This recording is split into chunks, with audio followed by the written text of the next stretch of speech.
Hello. Today I will be going over the cards in the event pack that's going to be releasing at the event in April. Use this video to plan out if you're going to change your deck once you get there, because these cards are pretty good, and I really advise people to come to the event and get these cards. They look really nice, the art's good, and the cards themselves are great. So, to start off, you can only get event cards if you attend the events. And they come in packs of 2, so whenever you win a game, you get 1 pack. So win 2 games, get 2 packs.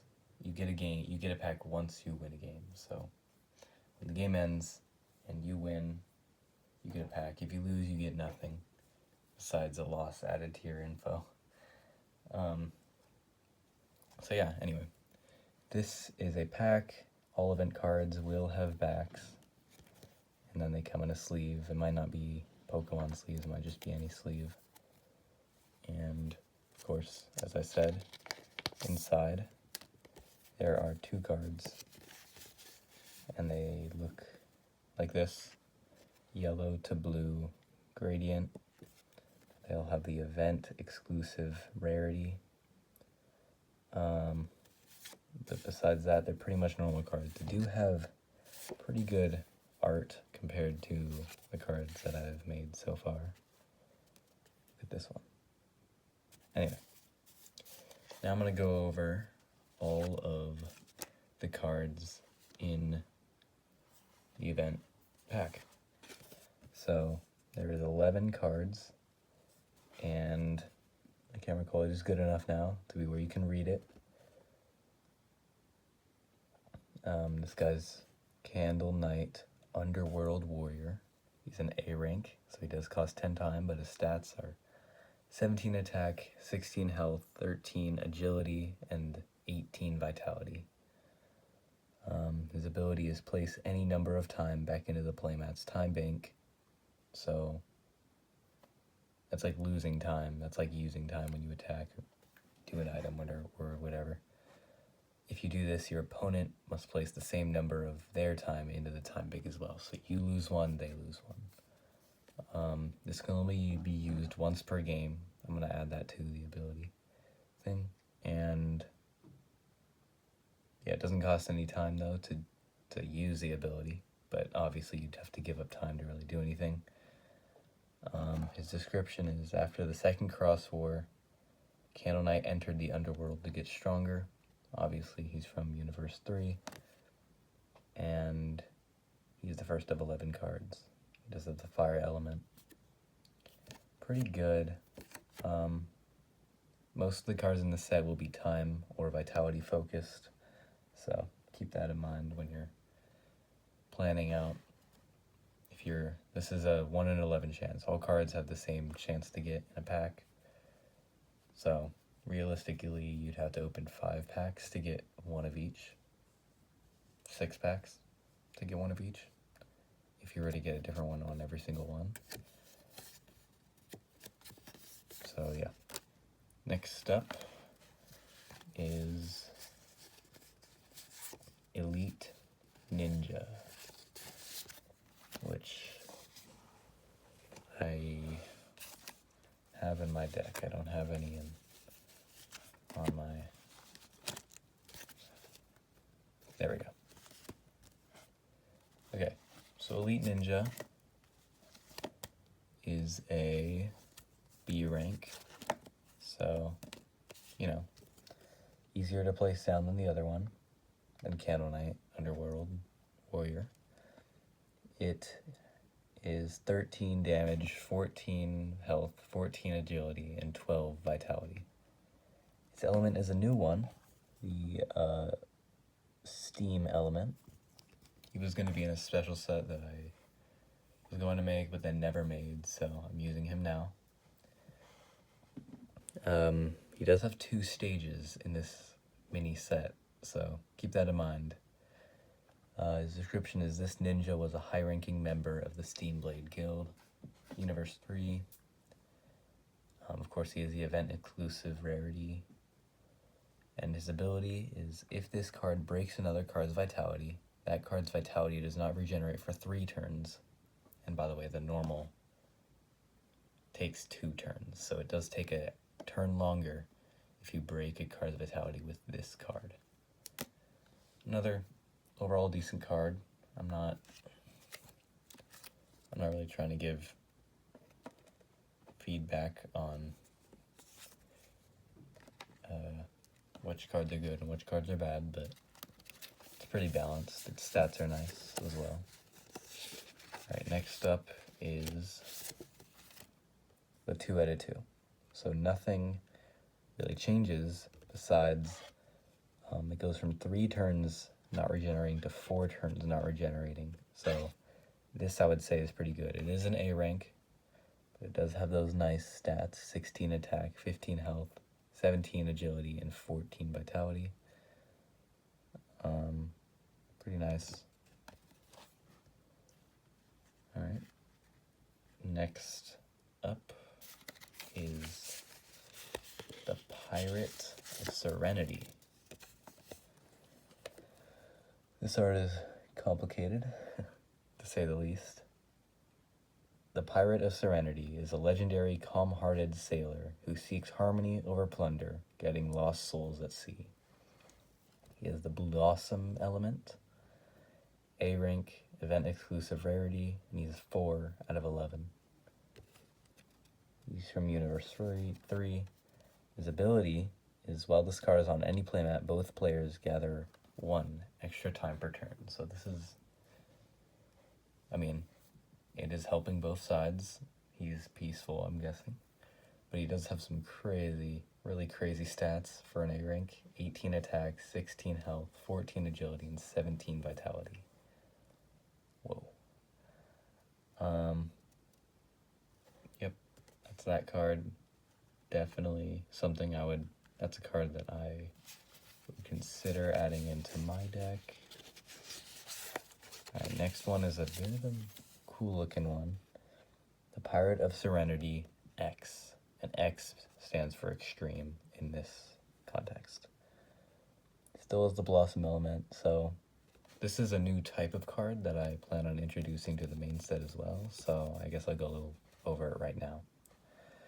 Extreme cards are going to be as rare as gold rares, and they kind of look a lot different, a lot more crazy, definitely different from the white backgrounds, so they have black backgrounds, and it's definitely kind of hard to see. If this card is killed, it counts as 2 knockouts instead of 1, so keep that in mind. Extreme cards might lose a little bit in their other stats, but their attack is hugely boosted. So this guy's stats is 15 health, 30 attack, 13 agility, and 11 vitality.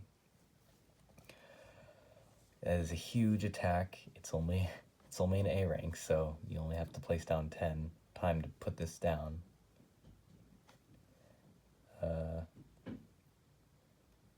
Universe 3, of course. And its ability is changed from the other one, which is right down there.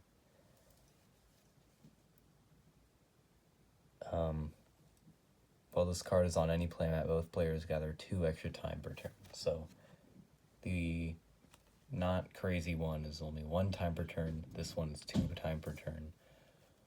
That's a lot if you think about it. Imagine getting 3 time per turn with only 1 card placed down. So anyway, even though it's a new, cooler type of card, it's as easy to get as any of the other cards in this pack. Next up is Sam. Sam is a C rank archer, and he's the electric element, which is a new element. His stats are 8 attack, 10 health, 9 agility, and 8 vitality. He is a high-ranking member of the CEAO. He uses a custom-made monogun. He is often called the Range Ruthless for his great aim and lack of mercy. He does have 2 stages in this mini set, so keep that in mind. His ability is if this card cannot break another card's vitality, flip 3 coins. If all 3 are heads, this card can break that card's vitality. So basically, if you were to face this guy, he could hit anything. He could try hitting any card, even if his attack did not break the other card's vitality. Flip 3 coins, and if all 3 of those were heads, he instantly breaks that the card he's attacking is vitality. So he could be trying to fight an art rare, and if he gets all 3 heads, he just breaks the art rare's vitality, which is frightening to say the least. And yep, he's an archer, so keep that in mind. He's probably, I think he's the only archer. No, he's not. There's 3 archers in this pack, and he's one of them. Next up is Sam, 2 out of 2. So it is actually the exact same 3, or exact same thing, except more stats. So 13 attack, 14 health, 14 agility, and 12 vitality. He's actually changed to B rank, but I'd say this card is pretty nice overall. Anyway, on to card number 8, which is the Young Wizard. So this is, I think, the first mage after card 315, which came out a while ago. So anyway, this is a C rank mage, and it is, in my opinion, one of the best mages in the game. He has 5 attack, so he enhances by 5, 8 health, 9 agility, and 6 vitality.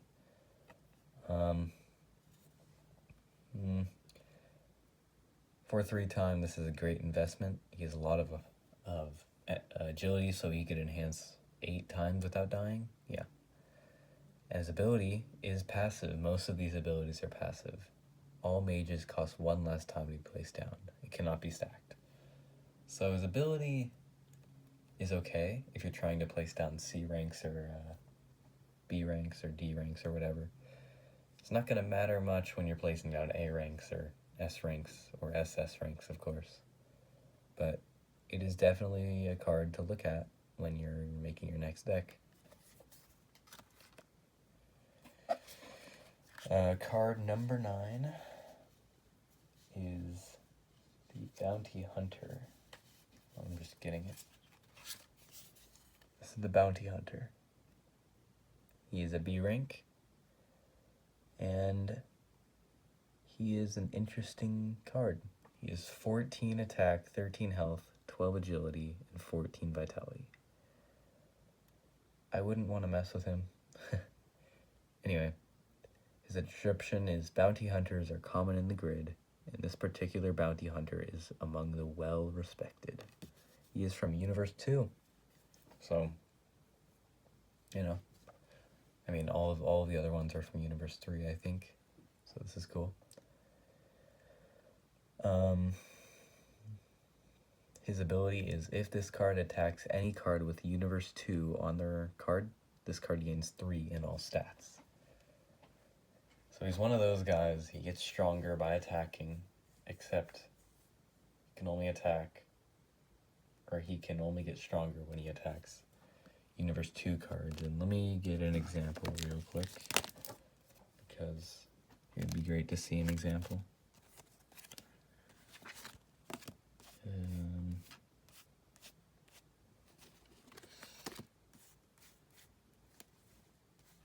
There we go. Okay, so this guy right here, the first card ever made, familiar face, Universe 2, he is one of the best cards in my opinion. He now gets a weakness, because if this guy attacks him, this guy, Bounty Hunter, attacks familiar face, Bounty Hunter gains 3 in all stats, so he becomes like 17, 16, 15, 17. He could obviously attack over multiple turns. It can be stacked because it doesn't say otherwise. I'd say this card is definitely worth putting in your deck. He's an attacker, and yeah.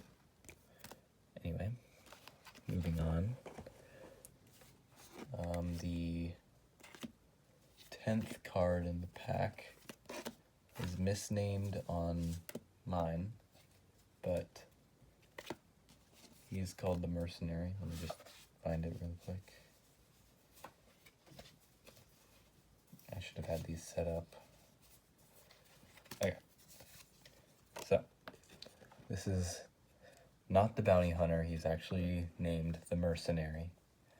Just ignore the Bounty Hunter part. So, this mercenary works for the Central Kingdom, killing monsters around the castle walls. He's 1 stage, and he is D rank, which is, I mean, I haven't made a D rank in a while, so woohoo. 5 attack, 6 health, 4 agility, and 9 vitality. When any cards with the word knight on them are placed on your playmat, this card gains 5 in all stats. So if you're placing knight, candle knight, young knight, the new one, which is called Candle Knight Underworld Warrior, or any card with the word knight in it, not like the time of day, but the fighter, the soldier, whatever. He just gains 5 in all stats. So it's another card that I would look forward to. It's the card that gets stronger by you placing down cards. Obviously this can be stacked, and yeah, he's metal type. Bounty Hunter is water type, by the way. And the final card is an art rare. I had to do this. The text is way too small for even me to read, so I'm gonna kind of read it out to you.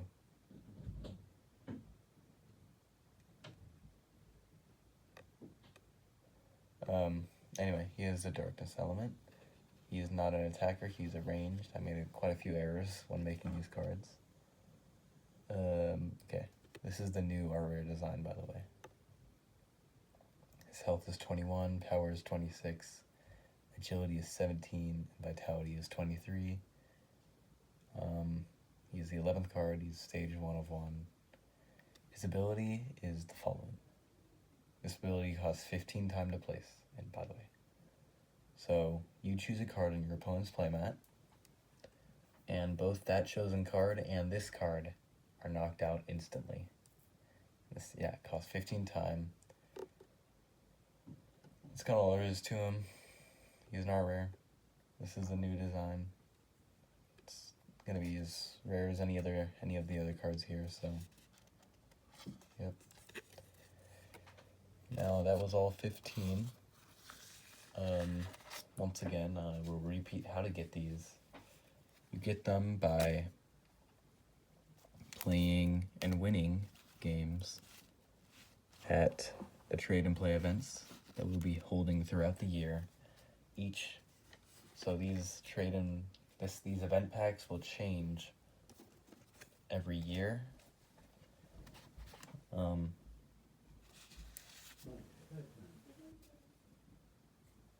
Yeah. See ya.